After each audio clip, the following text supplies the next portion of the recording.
एक समय की बात है। एक गुजरने वाले शहर में एक भिखारी राजू नाम का आदमी रहता था। राजू एक साधारण भिखारी नहीं था। वह एक कहानी थी जो उसे अपने पूर्व में सुखी जीवन से सड़कों पर ले आई थी। राजू के पास एक प्यारा परिवार था, एक पत्नी, 2 बच्चे और बुजुर्ग माता पिता। वह एक छोटे से वर्कशॉप में मैकेनिक के रूप में काम करता था और अपने परिवार की आवश्यकताओं के लिए पर्याप्त कमाई करता था। हालांकि भाग्य ने उसके साथ कुछ और ही सोचा था। एक दिन वर्कशॉप में एक दुर्घटना ने राजू को गंभीर रूप से घायल कर दिया। उसने अस्पताल में महीनों बिताए, कई सर्जरी और थेरेपी का सामना किया। चिकित्सा बिल्स ने उसकी सारी बचत को खत्म कर दिया और वह खाली हाथ हो गया। वह ठीक होते हुए भी काम नहीं कर सकते थे।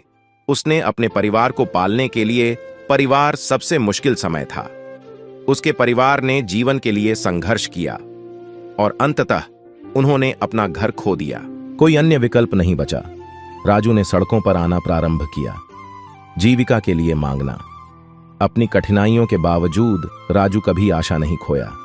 वह हर दिन एक ही सड़क के कोने पर बैठा करता था, जिस पर बेबस लेकिन आशावादी लिखा होता था।